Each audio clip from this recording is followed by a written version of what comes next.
I feel like the colder it gets, the bigger my cup becomes. I have chamomile tea. I've been sick for a week now, and now everything is super dry, and I'm drinking a lot of hot drinks and like warm water and whatnot. It's been a weird week. But anyways, hello my friends, welcome back to another video. If you are new to this channel, my name is Daria. I am a self-taught graphic designer, illustrator, and content creator. And today I just wanted to share some of the lessons that I learned throughout my journey in graphic design. Just the things that I noticed about myself and the industry overall that I thought could be good for you to hear if you're maybe a beginner graphic design, or if you want to start learning graphic design, or if you are already a graphic designer and you may find this relatable, or I don't know, whatever. I'm still learning. You know, we're all constantly learning. I cannot say that like my learning journey, I don't think it's ever gonna be over. Yeah, I guess with all of that being said, let's just get into it. The first thing, I feel like it's kind of a myth, is that the industry is all friendly and it's all sunshine and butterflies. I feel like especially with social media, with everyone like leaving very nice comments and like DMing and like sharing each other's work and whatnot, that's great. I'm not saying that that's bad. The attitude of people towards each other, that's great. But I feel like that attitude and that behavior creates an illusion that the industry is not competitive. But actually, to be honest, I feel like the creative industry is one of the most competitive industries out there. Just giving you an example, about half a year ago, I was applying for internships in branding agencies as a part of my degree at the university. I sent so many emails, I DM'd so many people. I didn't get an internship. I ended up doing a project at the university. You know, to be honest, at that time, I wasn't present on social media. My portfolio is still not there, even though I do have some kind of a work experience and my CV is not completely blank. At that time, I wasn't prepared, so it's not something that I'm like, oh, I'm such a great graphic designer, I'm a YouTuber, give me the job. No, it wasn't like that at that point, and it's still, I know that I'm graduating in 9-month time, and I'm still so not prepared for this big, scary professional world. I am terrified.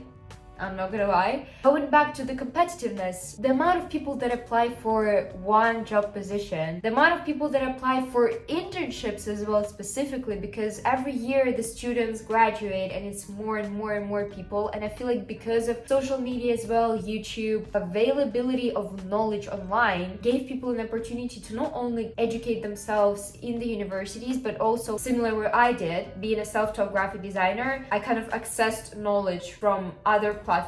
So because the education is so accessible now, there are so many people with great potential, the demand for jobs is there, but the jobs are not there. Getting ready to become a graphic designer, learning graphic design, just know that yes, people are friendly, creative people are phenomenal people, but the industry itself, I cannot say that it's cruel, but it's definitely scary and it's definitely super competitive. Just be prepared that it's gonna be tough. It's just tons and tons of work.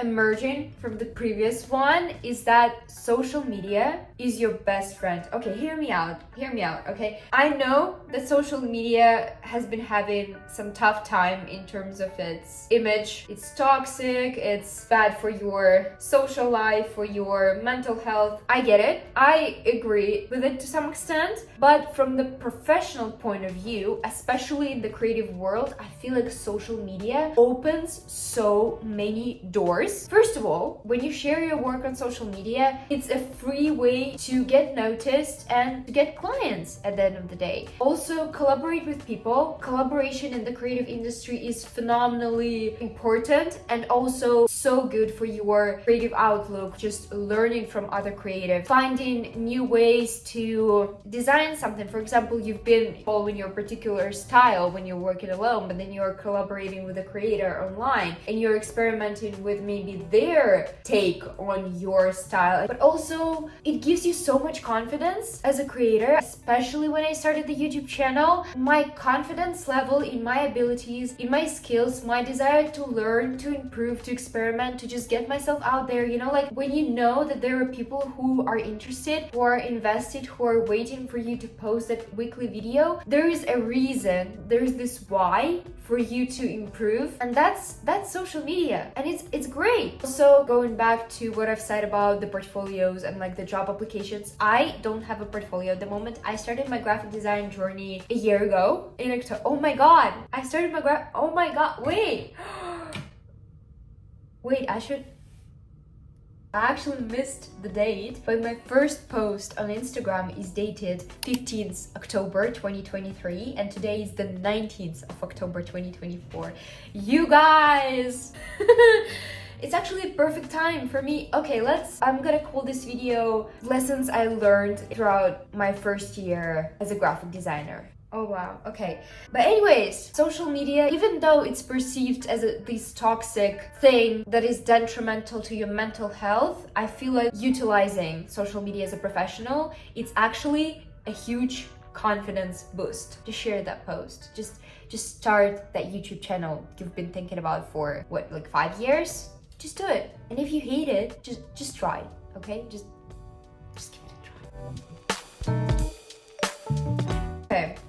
This one is a bit personal. Recently, I've been going through a little identity crisis. To be more specific, I journaled about that yesterday. Journaling is a phenomenal tool. I've been going through this time when I'm thinking, am I even a graphic designer? Do I actually want to be a graphic designer? I've been using this prompt, questioning who am I, and writing in bullet points, I'm a person who. This sort of a prompt helps you understand yourself, what you want to achieve, who you want to become. And kind of the key points that I wrote down is that I'm a person who loves to take care of my health and wellness, who loves to be active, who loves movement. And there was a period in my life when I was trying to be like a wellness influencer, like I was sharing recipes on Instagram, and I still sometimes do share my like food and my workouts and whatnot. And you may be thinking, Daria, what are you talking about? Like, we're here to listen to your lessons in your graphic design journey. Hear me out, okay? Hear me out. I became a graphic designer after I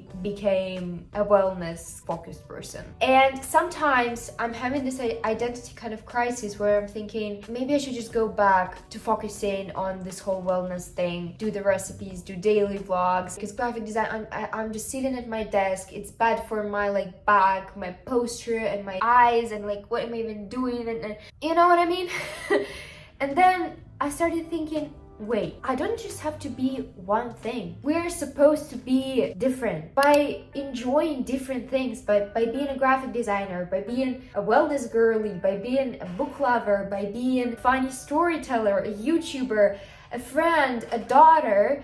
You're not being hypocritical. Okay, you're not being a hypocrite. I hope I'm saying that word right. I actually have no idea how that's pronounced. It's about balancing these different identities that you have. And recently I've been thinking graphic design is something that I really enjoy. I love making posters. I love to experiment with colors. When I'm grocery shopping, I'm looking at all of those packaging designs, and like even thinking about the fact that I was ready to give up graphic design identity, like a designer identity, just for the sake of trying to not be a hypocrite, even though I'm not, is crazy to me. With graphic design, it's important to understand that it's just your profession. Okay, I do get that work is such a huge part of our lives. And if you're enjoying your work, that's great. That's a privilege to have, and it should be embraced. But also don't make it such a huge part of your life that your other kind of identities just get lost somewhere down the road. So I came now to the realization that I can be a graphic designer, and I can be a wellness girly, and I can share my flipping recipes on Instagram and my workouts on Instagram, and also share my posters on my professional Instagram. It's not like anybody cares, you know what I mean? Like, if I'm enjoying this and if that's who I want to be, that's okay. Long story short, embrace other parts of your life. They are equally deserving. Somewhere down the road, when I was trying to explain my identity crisis, there was this thought in my brain, and I was like, I should not forget to say that. and now it's gone. I have my journal here with me and I should have written it down. But anyways, let's just get to another point. Maybe it's gonna just pop up in my brain at some point.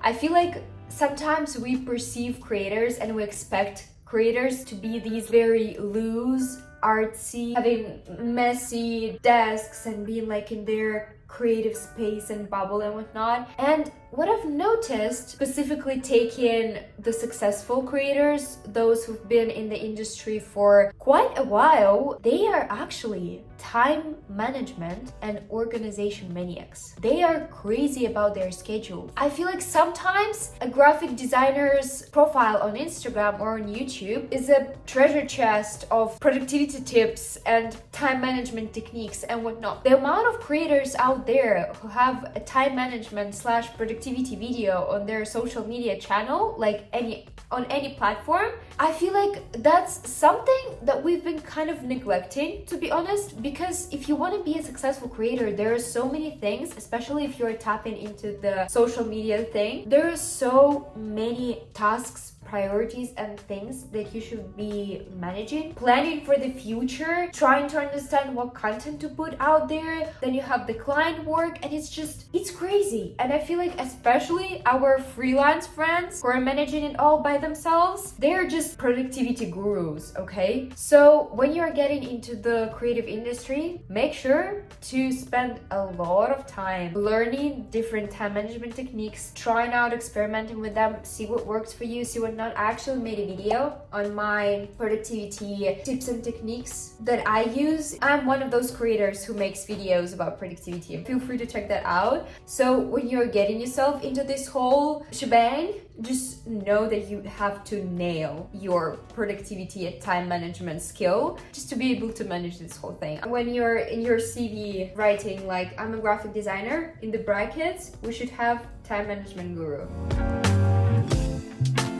I feel like what's holding so many people back from starting their journey in the creative industry in graphic design is thinking that they're not creative. That to be a graphic designer, to be a creative, you should be innately talented in creativity and imagination and whatnot. And that's so far from the truth. Creativity is a muscle, is a skill. I get that some people may have some, exceptional creative abilities, but talent, it's not gonna build your career. It's exercising that creative muscle, building that creative knowledge, what's gonna make you a really good creative person, a really good graphic designer. I've said it in one of my previous videos, creativity is something that has to be nurtured. You shouldn't be guided by those like bursts of inspiration. There are gonna be days when you'll have a client project, a YouTube video to put out, and you're not gonna be in the mood. I would even dare say that most of the times you're not in the mood. As I already said, there are other identities and like parts of your life that you should be taken care of. But when they prevail, you still have those responsibilities within your creative career that you need to fulfill.